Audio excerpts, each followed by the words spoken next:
예수 그리스도의 부활 사건이라고 하는 이 거대한 어마어마한 사건이 역사의 현장에 벌어졌는데 여러분 이거 어떻게 해야 합니까? 이 사건 자체가 너무 거대하기 때문에 만약에 이것을 기사화했다면 아마 한두 줄 갖고는 도저히 될 것 같지 않고 한 장 정도 써서도 안 될 것 같고 굉장히 많은 분량을 써내야 겨우 조금이나마 이 부활의 현장을 설명할 수 있을 것 같은데 저와 여러분이 읽은 대로 마태가 참 귀한 이 복음서를 우리에게 써줄 때 예수님의 부활 사건에 대해서는 정말 몇 절에 걸쳐서 이 사건을 설명해주고 있다는 것이 한편 굉장히 아이러니합니다. 성경 말씀을 듣고 믿고 그 말씀에 따라 믿는다는 또 산다는 우리 성도들의 삶은 굉장히 특별하다는 생각이 들어요. 어떻게 이렇게 짧은 진술에 우리는 어마어마한 신앙의 내용을 담아서 여기에 동의하고 그것을 우리의 삶의 중심부에 두고 살 수 있을까? 제가 하나님의 말씀을 보면서 굉장히 좀 놀라는 부분인데요. 지난 주간에도 이제 특세를 저희들이 하면서 비록 뭐 4번밖에는 안 모였지만 화수목금 아침 시간에 마태복음 27장에 나와 있는 내용을 가지고 예수 그리스도의 고난의 사건을 여러분과 함께 나눴는데요. 사실 내용이 짧잖아요. 예수님의 죽음을 단 한 구절로 한마디로 그가 그를 십자가에 못 박으니라 이 한마디로 다 설명해내는, 그때 몇 명의 군사들이 그 자리에 있었고 망치는 어떻게 들었고 예수님의 어떤 비명소리가 들렸고 그런 거 하나도 얘기하지 않고 그냥 한마디. 근데 이러한 한마디를 통해서 예수 그리스도의 대속의 죽음이라고 하는 역사 속의 유일한 사건, 이 거대한 사건을 설명해내고 있다라는 것이죠. 제가 말씀을 나누면서 그 말씀 속에 있는 그 엄청난 파워를 저도 느끼고 아마 함께 나눈 분들도 느끼면서 우리가 많은 은혜를 받았어요. 오늘도 부활에 대한 이 말씀이 길지 않아요. 짧아요. 근데 어떻게 이 짧은 말씀이 우리에게 능력의 말씀이 될 수 있을까? 여러분 신기합니다. 근데 이제 그 이유가 있는 것 같아요. 첫 번째는 성령의 영감, 성령께서 직접 개입하시고 인도하시고 지도하심으로 이 말씀이 쓰여졌다라고 하는 이 성령의 이 놀라우신 이 말씀의 형성 과정. 우리가 이 성경을 정경이라고 부릅니다. 정경. 영어로는 캐넌. 캐넌이란 말은 이 룰러 있죠. 자. 이렇게 측정하는 자라는 뜻이에요. 다시 말해서 모든 것이 이것으로 인하여 측정된다. 정경. 이 말씀이 진리와 거짓을 분별하고 성도들에게 있어서는 우리가 무엇을 믿어야 하는지 또 무엇을 실천해야 되는지 이 모든 내용에 대해서 완전하게 그 룰러, 자의 역할을 해주는, 기준의 역할을 해주는 말씀이 이 말씀이다. 이 말씀이 우리에게 주어졌는데 바로 이와 같은 이 정경의 말씀이 주어졌다는 사실과 아울러서 이 말씀을 읽을 때 저와 여러분에게 어떤 일이 벌어지는 것 같아요. 저는 어떤 일이 벌어지냐면 거룩한 상상력이 올라와요. 거룩한 상상력이. 그러니까 글로 써져 있는데 그 당시의 상황이 이렇게 상상되고요. 이게 그냥 아무런 그런 잡다한 상상이 아니라 거룩한 상상력. 이 거룩한 상상력을 다른 말로 뭐라고 하죠? 믿음이라고 부릅니다. 믿음. 성도들에게는 믿음이 주어지기 때문에 짧은 한마디의 말씀이 던져졌을 때 이것이 성령의 말씀으로 우리에게 주어졌을 때 이 말씀이 우리 속에 들어올 때 거룩한 상상력을 일으켜서 뭔가 짧지만 그러나 그 안에 거대한 하나님의 역사를 감지하도록 하는 그런 은혜가 있는 것 같아요. 뿐만 아니라 성령님께서 이 말씀을 기록만 한 게 아니라 지금도 역사하시는데요. 이 타자이신 성령님, 내 안에 내재하시는 성령님이라고 하는 성령님이 많은 분들이 성령이 내 안에 계시다 그러면 이제 혼란해합니다. 혼동합니다. 마치 성령이 내 일부인 것처럼 내가 성령과 완전히 뭔가 이렇게 하나가 된 것처럼. 근데 그렇지 않아요. 기독교가 말하는 굉장히 중요한 기독교 유실론 사상은 아버지든 아들이든 성령님이든 하나님 되신 그분은 우리와 짬뽕되지 않아요. 개별자예요, 개별자. 우리가 하나님이 될 수 없어요. 우리는 영원한 피조물입니다. 우리가 영광을 입는 그날이 돼도 하나님이 되는 건 아니에요. 하나님의 의도하신 바 가장 영광스러운 인간이 되는 거예요. 그렇다면 우리가 성령이 우리 안에 계시다라고 이야기할 때 그 말이 무슨 말이냐?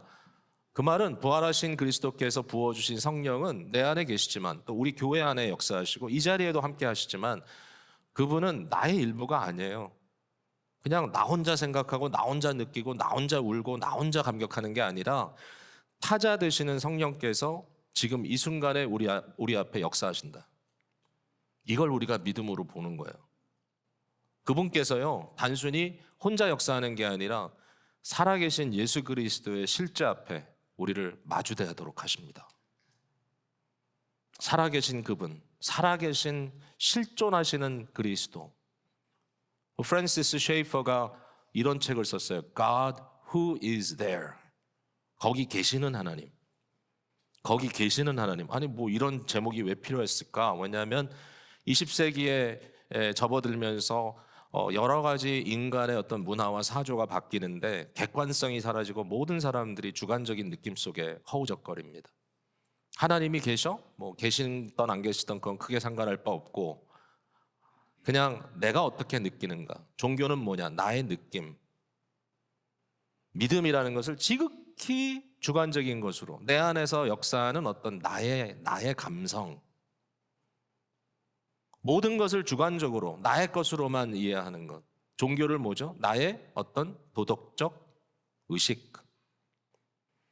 하나님은 어디 있죠? 하나님은 계셔도 되고 안 계셔도 되고 뭐 그게 뭐 그렇게 크게 문제가 안 된다고 생각하는 시대에 프랜시스 셰이퍼라고 하는 변증가는 이 무너져가는 서구의 문명을 앞두고 이것을 재건하기 위해서는 객관성을 회복해야 된다. 진리의 진리됨. 진리를 내가 마음대로 알아서 설정하는 것이 아니라 그러므로 오늘과 같은 이런 진리가 함몰되어서 결국은 뭐죠? 내가 나에게 보기 좋은 것이 진리다라고 말하는 시대. 법도 그렇게 바꾸고. 그게 아니라 객관자이신 하나님이 객관적인 진리를 가지고 이 역사를 이루고 계신다. 나는 그 객관적 하나님, 거기 계시는 하나님을 의식하고 살아가는 자다. 그 얘기를 한 거거든요. God who is there. 하나님이 거기 계시다. 네가 하나님이 아니고 네가 하나님을 만든 것도 아니고 네가 하나님을 정하는 것도 아니고 네가 하나님을 네 식대로 설명하는 것도 아니고 네가 뭐라고 하든지 하나님 되신 하나님의 하나님 되심이 그대로 하나님으로 계신다. 그러니까 오늘 이 말씀을 우리가 볼 때 놀라운 사건은 뭐냐면은 객관자 되시는 성령께서 객관자 되시는 예수 그리스도의 그 실존을 우리에게 대면토록 하시는 거예요. 여러분, 신앙은 굉장히 구체적인 것 같아요. 오늘 우리가 이 예배를 통해서 이 자리에 주인 되시는 우리 주님을 만나는 거예요. 이 만난다는 게 좀 어색할 수도 있지만 그러나 주님은 오늘 우리에게 이렇게 만나주세요. 바로 그 일이 우리에게 있다. 그래서 짧은 내용이지만 그러나 이 내용 속에 예수 그리스도의 부활에 대한 능력을 우리가 경험할 수 있다. 한 세 가지 단계로 이제 볼 수 있을 것 같아요. 첫 번째는 뭐냐면은 부활의 현장이에요. 부활의 현장.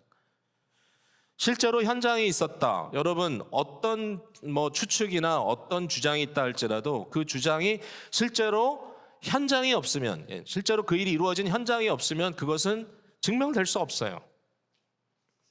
아무리 수사를 해도 수사의 현장을 발견하지 못하면 그 수사는 아무것도 얻을 수가 없어요. 현장이 중요해요. 현장이 보존돼야 되고 현장이 이해돼야 되고 현장이 검증돼야 돼. 근데 부활이라는 것은 그냥 몇몇 사람들의 상상력에 의한 주장이 아니라 분명한 역사적 현장이 있었다.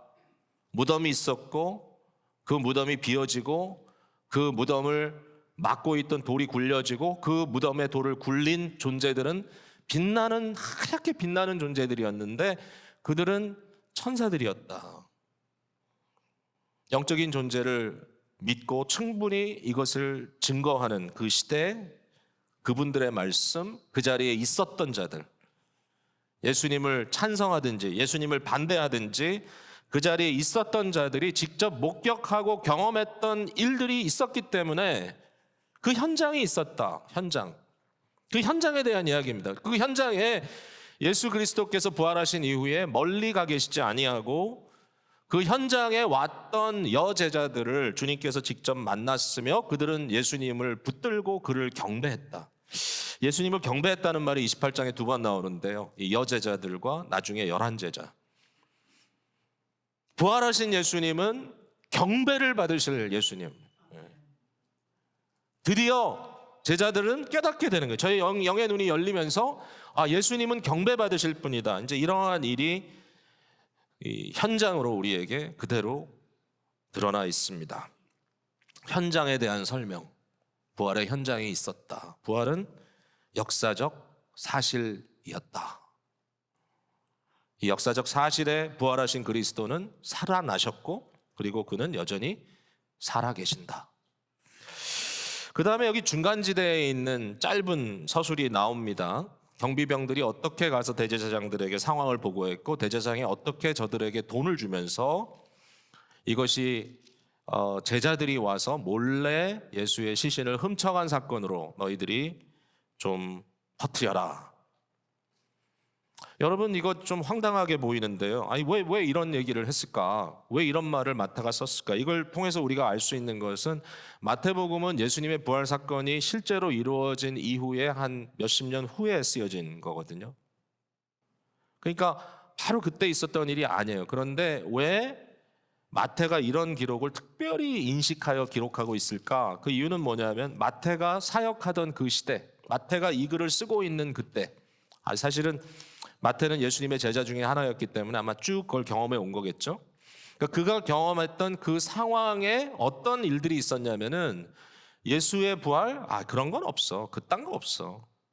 예수의 부활, 그거는 아니야. 그거는 제자들이 알잖아. 그 제자들이 예수님의 시신을 몰래 훔쳐다가 숨겨놓고 예수가 부활했다라고 거짓말을 한 게 오늘까지 이렇게 퍼져진 거야. 여러분 마태복음이 기록되었던 시절, 자 20세기가 아니라 1세기죠. 1세기로 돌아가서 이제 중간도 아니고 이제 후반기로 접어들어가는 그때 예수 그리스도께서 오셔서 사역하시고 그 모든 일들을 완성하시고 승천하신 이후에 이제 몇십 년이 지난 그때에 복음이 어떤 상태에 있었느냐, 우리가 사도행전을 통해서 봐도 알지만 이미 그 당시 로마 이 제국의 중심부인 로마에까지 그리스도인들이 너무 바글바글거려서 그 정권이 불편해할 정도로 그 당시 시대는 이미 그리스도인에 대한 인식과 소문은 피할 수 없는 거예요. 그때 그 사람들이 얘기하는 거예요. 예수가 살아났다며? 아니야 그건 거짓말이야. 그런 일은 없었어.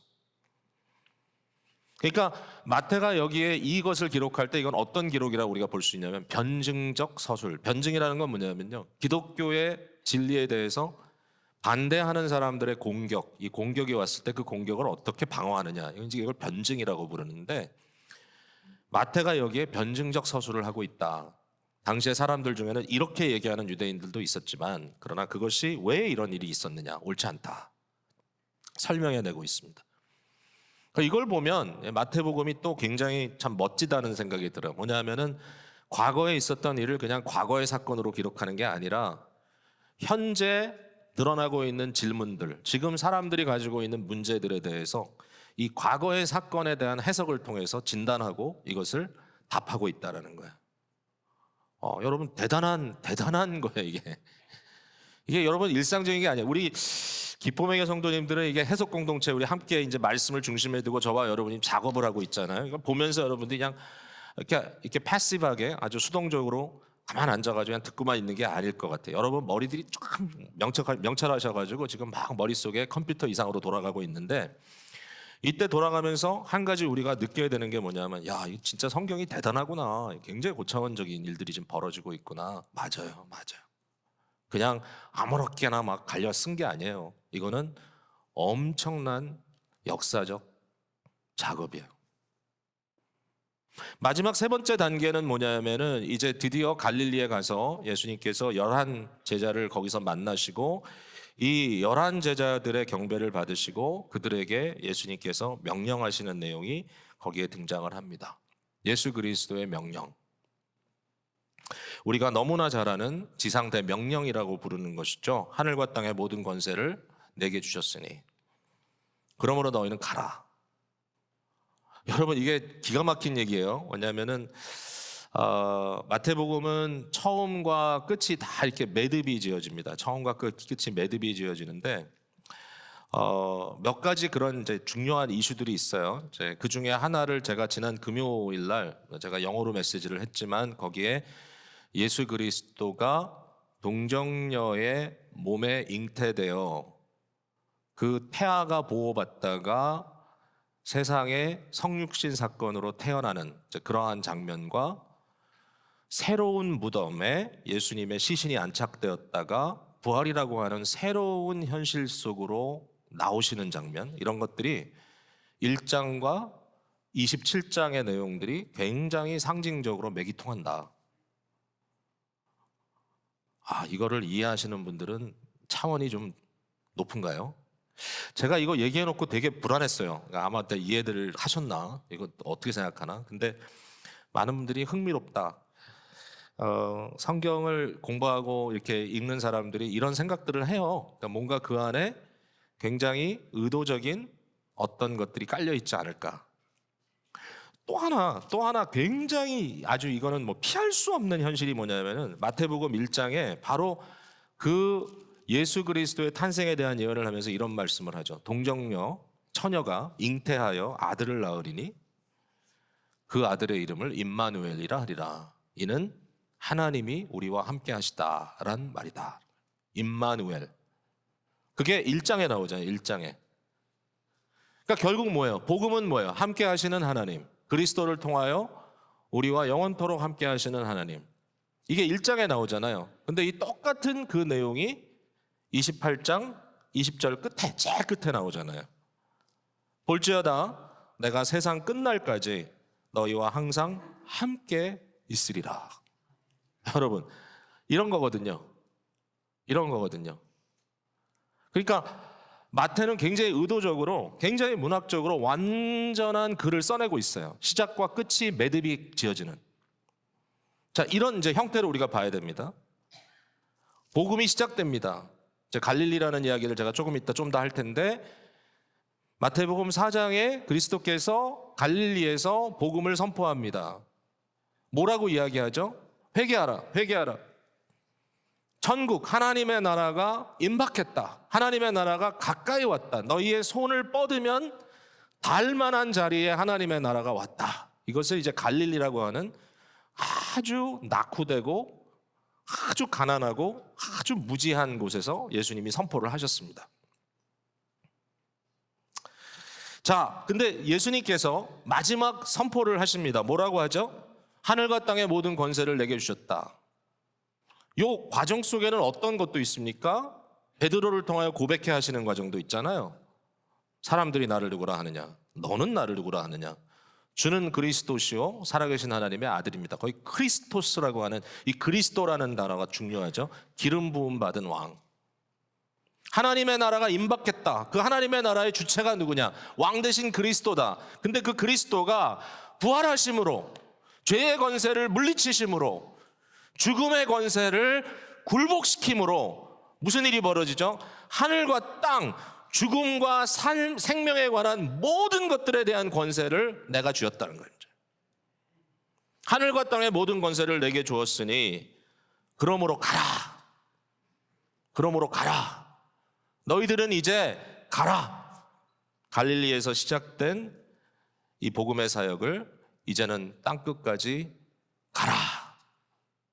하나님 나라가 이제 이렇게 된다. 굉장히 멋지고 재밌는 건 뭐냐면요, 예수 그리스도의 부활이 오늘 우리에게 증명되는 것은 2023년도에 부활절에 이 갈릴리 또는 유다와는 정반대에 있는 이 웨스트 노리턴이라고 하는 이 펜실베니아, 미국의 동북 지역의 작은 이 서버브에 저와 여러분이 이 시간에 그 예수의 제자가 되어서 예수 그리스도께서 우리에게 말씀해 주신 모든 것을 가르쳐 지키려고 하는 무리로 이 자리에 있다라고 하는 게 그리스도의 부활의 증거예요. 2000년 전에 하나님 나라가 선포되고 그 하나님 나라의 복음을 가지고 가라. 더 이상 어떤 한 국가 형태도 아니고 어떤 한 지역도 아니고 이제는 누가 하나님의 나라를 형성하느냐. 과거에 이스라엘 백성들은 오해했지만 이스라엘 민족이 선민이고 결국은 우리가 하나님의 나라다라고 자부했지만 또 어떨 때는 우리가 좀 오해하기 때문에 어떤 국가를 기독교 국가로 만들려고 한다든지 어떤 도시를 성시화한다든지 하는 그런 생각들을 갖고 있지만 어떤 의미에서 보면 그건 그냥 좋은 의도라고 생각하고 복음의 역사는 하나님의 백성은 하나님의 나라는 어떤 국가나 어떤 도시에 국한되어 있는 것이 아니라 이제는 그리스도에게 복종된 그의 제자들이 있는 곳곳마다 이제는 전 세계가 이것을 어떤 다른 것으로 설명하기보다는 오늘날 많이 쓰는 말 있죠. 네트워크. 서로 망처럼 연결되어 있는 국가를 초월하고 언어를 초월하고 민족을 초월하고 문화를 초월하고 세대를 초월하고 정말 인종의 색깔을 초월하고 여러분 가는 곳마다 여러분이 복음 들고 가보십시오. 환영을 받나 안 받나. 처음에 조금 어색할 수 있어요. 그러나 서로 알게 되면 서로 확인하면 우리가 그리스도의 제자라는 사실을 확인하면 아무리 오지를 찾아간다 할지라도 그곳에 있는 분들이 여러분을 귀하게 여기고 사랑하고 받아줄 겁니다. 왜? 우리는 하나님의 나라이기 때문에. 이런 일이 지금 벌어지고 있다. 세상 끝날까지 내가 너희와 함께 하겠다. 이게 오늘 본문에 나와 있는 내용이에요. 가슴이 뛰지 않나요? 오늘까지 연결되는 이 말씀. 제가 오늘 말씀을 조금 좀 짧게 정리해 보려고 그래요. 그래서 두 가지만 오늘 특별히 하이라이트를 좀 해드리고 오늘 본문에 대한 이해를 좀 더 깊이 가고 그 다음에 말씀을 맺겠습니다. 자, 두 가지를 말씀한다 그랬는데 하나는 뭔가 하면은 이 갈릴리에 대한 이야기입니다. 갈릴리에 대한 얘기. 마태복음에는 예수님께서 갈릴리에 대한 예언을 하셨습니다. 예수님께서 제자들이 다 자기를 버리고 흩어질 거라고 하는 예언을 하시죠. 26장에. 그리고 32절에 이렇게 써 있어요. 제가 읽어볼게요. 그러나 내가 살아난 후에 너희보다 먼저 갈릴리로 가리라. 내가 갈릴리로 가겠다. 그 다음에 28절로 넘어와서 7절, 28장으로 넘어와서 7절에도 먼저 갈릴리로 간다. 그 다음에 10절에도 내 형제들에게 갈릴리로 가라. 그리고 마지막 16절 갈릴리에 가서. 갈릴리라고 하는 장소가 굉장히 하이라이트가 돼 있어요. 이게 사실이에요. 근데 이게 진짜 하나의 질문을 자아내는 그런 내용일 수 있어요. 왜냐하면 여러분 복음서가 하나가 아니고 여러 개잖아요. 특별히 누가복음 같은 경우는 부활하신 예수님께서 제자들에게 갈릴리로 가라고 하는 말씀이 빠져 있어요. 갈릴리로 가라고 안 하셔. 갈릴리로 가라고 얘기 안 하시는데 반면에 이런 말씀을 하세요. 제가 한번 읽어볼게요. 누가복음 24장 49절. 제가 47절부터 읽을게요. 그래서 연결이 되니까. 또 그의 이름으로 죄사함을 받게 하는 회개가 이러면서 예루살렘에서 시작하여 모든 족속에게 전파될 것이 기록되었으니 너희는 이 모든 일의 증인이라. 볼지어다. 49절입니다. 내가 내 아버지께서 약속하신 것을 너희에게 보내리니 성령을 부어주신다는 약속이죠. 너희는 위로부터 능력이 입혀질 때까지 이 성에 머물라. 이 성은 예루살렘입니다. 예루살렘. 그러니까 좀 이상하잖아요. 마태복음에는 부활하신 예수님께서 제자들에게 갈릴리로 가서 나를 만나라. 누가복음에서는 부활하신 예수님께서 제자들에게 이 성에 머물라.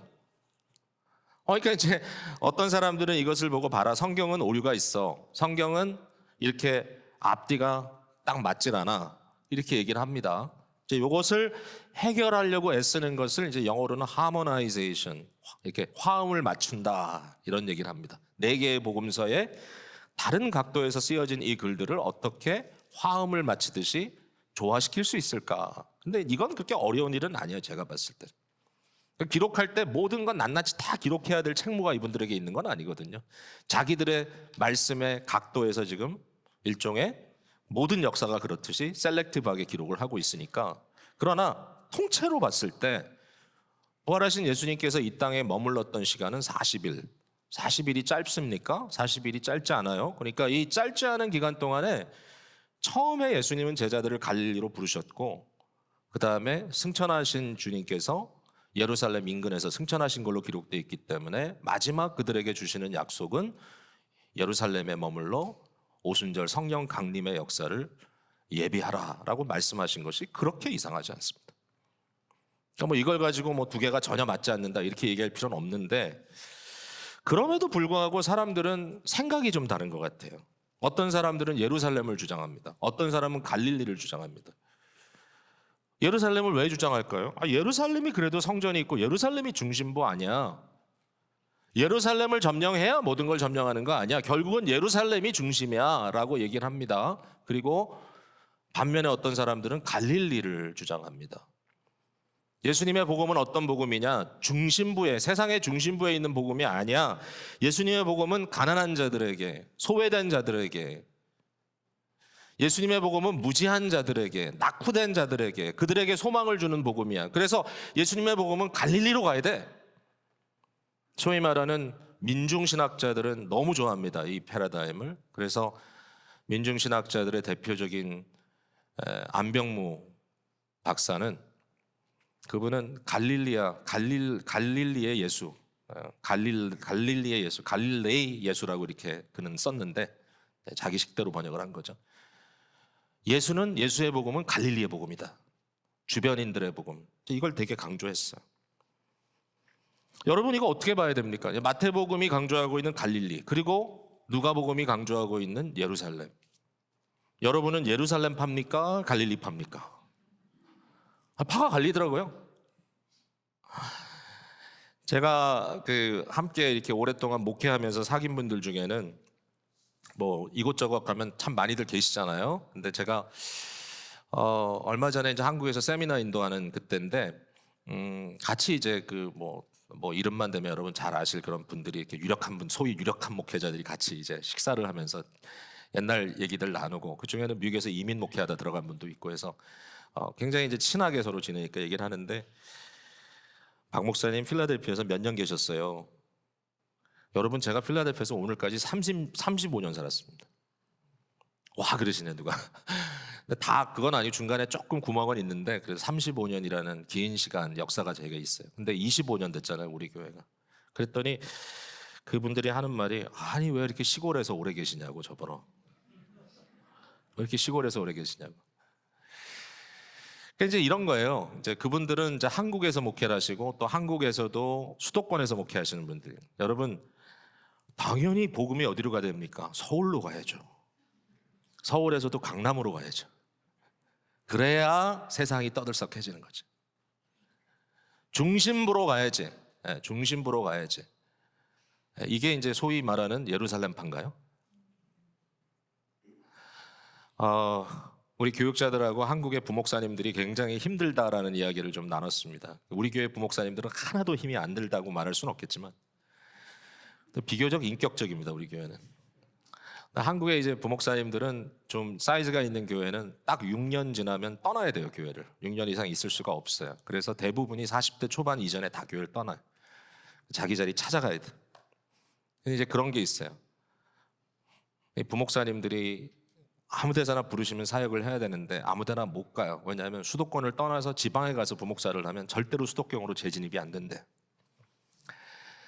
이런 얘기 들으면 여러분 좀 답답하지 않아요? 이상하죠?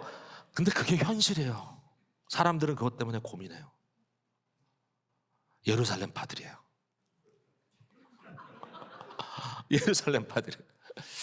미국에서 함께 이민 목회하는 분들 중에도요, 저한테 이런 얘기 많이 해요. 필라델피아 좀 그렇지 않아요, 거기?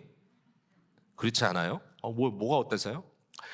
그래도 이민 목회를 하려면 남가주 쪽 아니면 북부 뉴저지 정도는 가야지. 메트로 뉴요크. 뭐 요새 조금 봐주는 데가 뭐죠? 메트로 DC. 그런 데 가야 좀 사람들이, 죄송합니다, 재력도 있고 그곳에 가야 사람들이 좀 비전도 있고, 그런 데 가면 사람들이 딱 거기 딱 짱 박혀가지고 여기서 이제 내가 역사를 이루어야 되겠다. 소위 말하는 데스티네이션 시티. 젊은이들은 우리 교회 많이 오는데 문제가 뭐냐면은 자꾸 잡찾아서 딴 데로 또 떠나요. 필라델피아는 하나의 데스티네이션 시티라고는 안 불러요. 여기 일종의 모르겠어요. 인턴십 하는 시티인지 잘 모르겠지만 예, 많은 청년들이 직업 때문에 할 수 없이 또 딴 데로 가요. 근데 이렇게 남가주 이런 데 가보면 그냥 바글바글. 그러니까 이제 목회는 그런 데가 아니 어장이 커야 그물을 던지면 사람이 모이지. 예루살렘 바들입니다. 그럼 그런데 복음 전해야 돼? 전해야죠. 그러면 반면에 뭡니까? 세상의 이런 중심부, 세상의 화려한 곳, 세상의 사람들이 인정하는 곳, 그런 데 가는 거 중요하지 않아. 예수님은 갈릴리로 가라 그랬잖아. 근데 또 예루살렘에 머물라 그러셨어요. 이게 문제가 되는 겁니다. 그럼 주변으로 가야 되나요? 가난한 자들에게만 가야 되나요? 네. 요새 이상하게 YTN 기자 한 분이 필라델피아에 짱 박혀 계시면서 한국의 필라델피아에 대한 이상한 기사들만 띄워가지고 이 특파원을 빨리 보내든지 해야지. 한국에 갔더니 필라델피아 그랬더니 마약하는 사람들만 많이 모였다던데요. 이러고 그래요. 이런 참 빨리 보내야 돼 이런 분들은. 여기 계신 가세요 빨리. 누군지 모르니까. 이런 데도 가야 되나요? 가야죠. 도시 선교해야 되나요? 해야죠. 근데 거기만 가야 되나요? 그렇지는 않죠. 근데 저는 마태복음이 갈릴리를 주장하는 이유가 있다고 저는 봐요. 왜냐하면 마태복음 아까 말씀드렸죠. 처음과 끝이 매듭이 분명해요.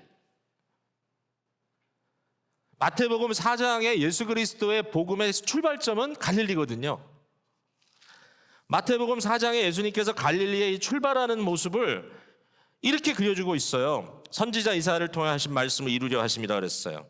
스불론 땅과 납달리 땅과 요단강 저편 해변길과 이방의 갈릴리여, 흑암에 앉은 백성이 큰 빛을 보았고 사망의 땅과 그 안에 앉은 자들에게 빛이 비추었도다 하셨느니라. 이때부터 예수께서 비로소 전파하여 이르시되 회개하여 천국이 가까웠느니라 하시니라. 비로소 이때부터 예루살렘이 아니라 갈릴리에서, 바로 이 아무개 땅에서 말씀을 선포한 그 주님의 첫 출발점이 갈릴리이기 때문에 마태복음적인 논리로 하면은 마지막에 결국은 약속하신 대로 갈릴리로 가셔서 부활 승리하신 예수님의 그 위대하신 빛을 어둠의 땅에 비치는 것으로 끝장이 나야지 끝이 나는 거잖아 이게. 그러니까 너무 당연한 거예요 이거는. 갈릴리의 그리스도를 우리에게 선포하는 게. 그러나 제가 오늘 저와 여러분에게 드리고 싶은 말씀은 사실은 예루살렘이나 갈릴리라고 하는 것은 지역으로서는 큰 의미가 없어요. 복음의 중심부는 어디냐? 저는 복음의 중심부는 이제는 살아계신 그리스도께서 역사하는 그 어디든지 복음의 중심부라고 생각해요. 그 복음의 중심부가 지금 어딘지 아세요? 지금 여기입니다. 여기. 바로 이 자리에 예배를 통하여 주님의 부활하신 그 복음이 선포되고 그 복음 앞에 가슴 설레며 그 말씀을 받으면서 나도 제자로서 주님을 한 걸음 두 걸음 따라가겠습니다라고 헌신하는 이 자리가 복음의 중심부입니다. 이것이 여러분에게는 예루살렘이고 이것이 여러분에게는 갈릴리가 되는 거겠죠. 살아계신 주님을 성령의 은혜로 말씀을 통하여, 기도를 통하여, 예배를 통하여, 성례를 통하여 대면하는 그 기적의 현장이 복음의 중심부입니다. 이제 여러분은 여기서부터 가야 합니다. 여러분의 삶의 자리로, 여러분의 가정으로, 여러분의 섬김의 위치로 어디든지 부르시는 대로 가는데, 또 가면 거기가 복음의 중심부가 됩니다. 놀라운 것은 기독교 역사를 보면 교회의 중심, 기독교의 중심은 항상 옮겼어요. 왜? 말씀드렸잖아요. 하나님의 나라는 네트워크라고. 우리가 있는 그곳에 주님께서 함께 하시기 때문에 바로 그 자리에 우리는 복음의 중심부를 발견하게 되는 거예요. 그래서 자꾸 어디 가겠다 그러지 마세요. 살아계신 예수님을 만나세요. 살아계신 예수님을 만나세요. 네. 한 가지 더 말씀드릴게요. 이제 마지막입니다. 예수님께서 내가 세상 끝날까지 너희와 항상 함께 있으리라는 약속을 주셨습니다. 살아계신 주님, 살아나신 주님은 살아계신 주님. 이 살아계신 주님이 영원토록 우리와 함께 하실 겁니다. 특별히 힘들고 어려운 이 세상, 이 현세, 이 현세가 맞춰지는 그날까지. 내가 물론 다시 오는데 다시 오는 것만 너희가 기다리는 것이 아니라 나는 너와 함께 한다. 지금 우리 주님께서 우리와 함께 하시고 그 함께 하신다고 하는 약속은 주님 오실 때까지 지속될 것이다. 여러분, 이게 우리에게 산 소망입니다. 산 소망. 산 소망. 현실이 암울해요. 현실이 암울해요. 개인적으로도 여러 가지 어려운 일도 있고 또 개인적인 무슨 좀 아주 급한 일들을 벗어난 분들에게는 세상에 벌어지는 일들에 대해서는 그냥 잠시 눈 감고 그냥 나는 편안하게 지내야지 그리고 사실 수도 있는데 가끔 깜짝깜짝 놀래요. 전쟁이 끝이 안 나요, 이게. 근데 뭐 인간들이 그렇잖아요. 인간들이 아주 멍청하기 때문에 어떨 때 어떤 실수를 범할지 모르는데 분명히 러시아가 핵무기를 쓴다면 그것은 실수예요, 실수. 어떤 실수? 자기 망하는 실수, 세계를 망치는 실수. 근데도 그러다가 하나 빵 터뜨리면 온 세상이 잿더미가 되는 거 아니야? 라는 불안감이 스며들어와요. 그건 시대야, 지금 시대가. 제가 최근에 이제 우리 아내하고 뭐 다운사이즈 뭐 이런 거보다도 그냥 집 밖에 야드 일하는 게 좀 귀찮아가지고 컨도 조그만 거 하나 있으면 한번 이사 갈까 이러고 좀 찾아보고 있어요. 컨도. 근데 이렇게 요새 부동산 요 리스팅을 보면은 보니까 다 온라인으로 이렇게 나와 있어가지고 아주 쉽게 접할 수 있더라고요. 아마 사보신 분들 다 아실 텐데 지금 또 부동산 계열 일하는 분도 많으시고 근데 이제 이게 딱 보니까 이게 이제는 어느 정도 좀 익숙해졌어요. 맨 밑에 쫙 내려가면 뭐가 있냐면 리스크 팩터이라는 게 나와요. 리스크 팩터. 즉 요 집의 위험 요소가 뭔가? 위험 요소. 그러니까 이제 그거를 잘 봐야 돼. 그러니까 그걸 안 보고 그냥 샀다가는 홍수 나면 물에 들어가는 거야. 그러니까 거기에 이제 제일 위에 나오는 게 뭐냐면은 홍수의 위험도. flood factor. 그 홍수의 위험도를 보면 옛날에는 이제 우리가 요 교회 이제 할 때도 요때 이제 요 지역을 플러드 문제를 굉장히 중요시 봤어요, 제가. 왜냐면은 그런 이제 뭐 홍수 나는 경우들이 있어가지고 혹시라도 이거 홍수 날 지역은 아닌가 보면 100-year flood plain 그러면은 100년에 한 번 홍수가 온다. 이제 거기는 그 이상은 좋아지는 게 없어요. 그러니까 100% 좋은 거예요, 그럼. 100. 요새는 근데 그 말이 싹 사라졌어요. 왜냐? 100년에 한 번 올 홍수가 10년에 한 번 오기 때문에. 그래가지고 이게 바뀌고 뭐라고 이젠 돼 있냐면은 10분으로 해가지고 10이 이제 베이스예요. 10에서 10분의 1이면 아주 좋고 10분의 4 정도 되면 그 집 사면 안 됩니다. 아마 10분의 4 되는 집에 사시는 분들이 좀 계실 거예요, 여기. 팔기가 좀 어려워요. 네, 플러드 리스크가 있어요. 근데 이제 쭉 내려가다 보면 뭐가 있냐면은 이 스톰 있죠, 스톰. 폭풍이 올 수 있는 리스크. 이게 되게 재밌더라고요. 요거는 우리 동네 사는 이 델라웨어 밸리 사는 사람들은 다르잖아요. 다 똑같아요. 모든 사람이 동일한데 그 팩터가 어느 정도 되냐면 이렇게 써 있어요. 1년에 이틀 정도 걸쳐서 올 만한 메이저 태풍이 아니라 폭풍이 이 지역에 올 수 있는 리스크는 1년에 8번. 8번. 지금입니다, 지금. 근데 이제 그 밑에 뭐라고 써 있냐면 2025년이 되면 죄송합니다. 2050년이 되면 2050년 많이 안 남았어요, 여러분. 예? 아마 저는 하나님의 은혜로 살아있을 것 같아요. 2050년, 27년 후입니다, 지금부터. 2050년이 되면 거기 뭐라고 써있는지 아세요? 스톰의 횟수가 1년에 24번으로 나옵니다. 여러분, 얼마 전에 여기 토네이로 와가지고요. 델라웨어에서 한 분 돌아가셨어요. 역사상 전무한 사이즈로 왔어요.